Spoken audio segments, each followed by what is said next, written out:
Hi everyone, you're welcome to today's literature in English class.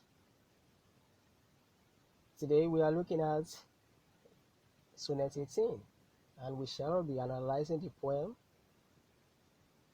Sonnet 18 titled Shall I Compare Thee to a Summer's Day?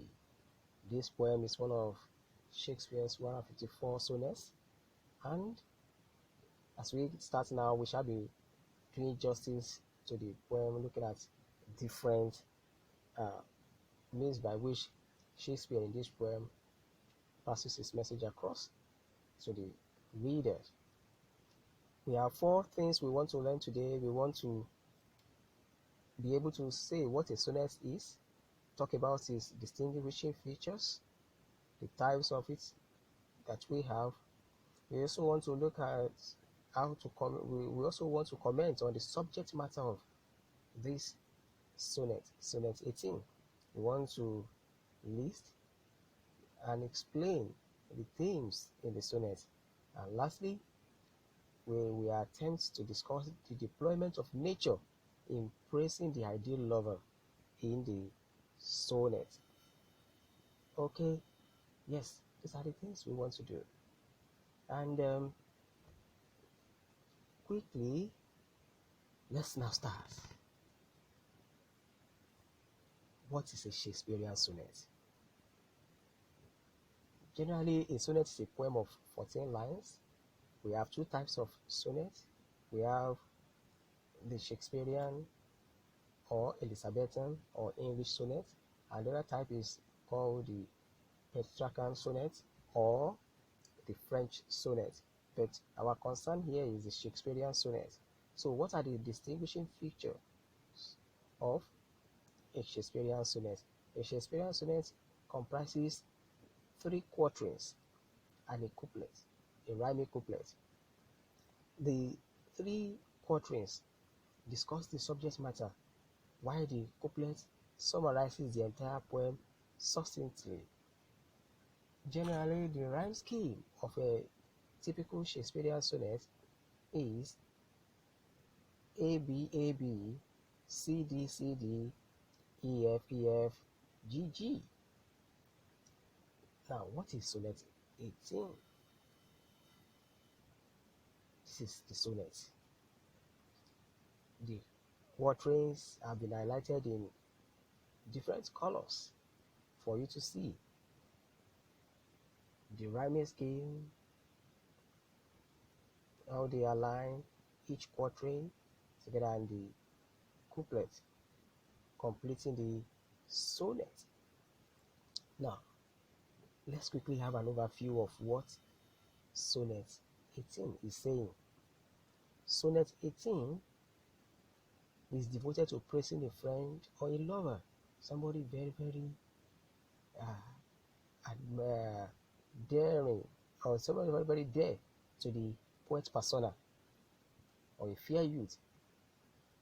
Now, it talks about a beauty that will never fade, a beauty that transcends time to eternity, that even death cannot alter the beauty. And ordinarily, when you read the poem, you think it's just a mere statement, but it digs deep, using nature to uncover how the superlative nature of the beauty of their lover, the complexion, the beauty, the glory of the ideal lover is elaborately discussed in the poem, and that is what we shall be looking at today, so that we analyze the poem carefully, knowing fully that this is a poem about an ideal lover. So let us quickly start with the analysis of the poem. Yes, the poet says that, shall I compare thee to a summer's day? Says, wow, thou art more temperate and more lovely. Thou art more lovely and more temperate. In other words, the persona looks at nature and uses nature as the basis for talking about the beauty of the ideal lover. Nature, I mean, summer is a time of great relaxation. It's a time that everybody looks forward to among the English people. And the poet now says that beyond the beauty, beyond the glamour, the attractiveness of summer, the ideal lover supersedes, excels that of summer. Quickly, in line 2,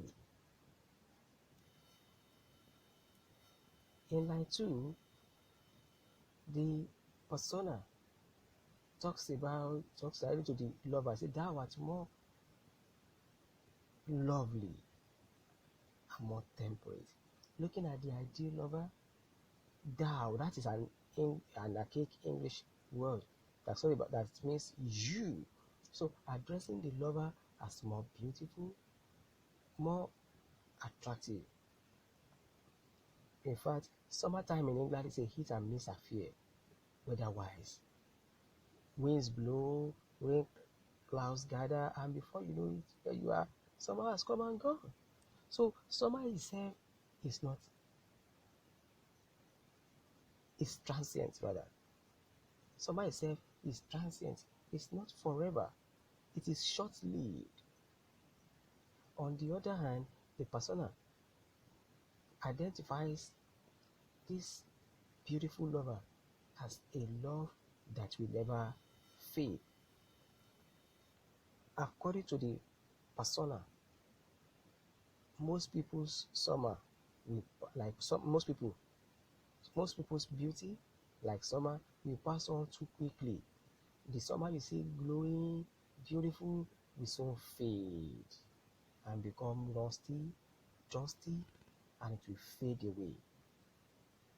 It will soon fade away. And that is what the persona is talking about. And then talking about the beauty of the lover as evergreen, unchanging, and unfading. Now, if you take the last quatrain, it is from line 9 to 12, the persona says that with renewed assurance that the eternal summer, okay, let me even quote the line. It says, the eternal summer shall not fade. Wow, how possible is that? That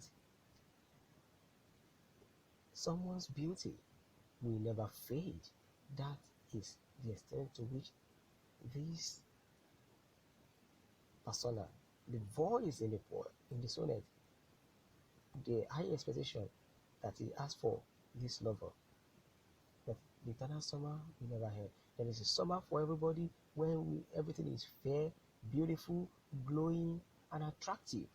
And he's saying that this will never cease. It will continue beyond now till a time and a time and a time and a time and a time that we know as eternal. So, what is a persona trying to achieve with this? In the rhyming couplet that summarizes the entire poem, this reinforces the idea that the speaker's lover, that the lover will remain young for so as long as the written word lives. The written word, the sonnet, for as long as this sonnet continues to exist, it becomes the life, it becomes the breath of life that gives life, energy to the ideal lover, even probably when she's dead. So she remains beautiful in the mind, in the work of art, in the existing poem. So she will never fade away. So what are we saying? or what is the persona saying? That art is a life giver. Art gives life to everything, to everyone, to everybody. Any work of art endures till eternity. Any painting, any sculptural work, anything done to immortalize or to preserve an existing personality or an object remains for as long as that work of art remains. Now, before we wrap it up, can you just quickly think of some of the themes in the poem? Oh, he's talking about aging. He's talking about nature, the beauty of nature, and he's talking about nature as the giver of life, and art as the giver of life. So, as we wrap up the class now, let me see if we can just wrap it up now with some assignments that we will do by ourselves. Okay, you have two things to do. You will identify and explain various poetic devices deployed by Shakespeare in conveying his message across to the in the poem. For instance, the sun is personified as it's also given, described as eye of heaven. So we look at those poetic devices, the metaphors, the personifications, and what have you in the poem, and explain how they help in passing the message across. Then, lastly, you outline and discuss how nature images help in understanding the subject matter. Nature images, how they help in visualizing, in understanding what Shakespeare is saying in Sonnet 18. Till I come your way, continue to enjoy your literature. God bless you.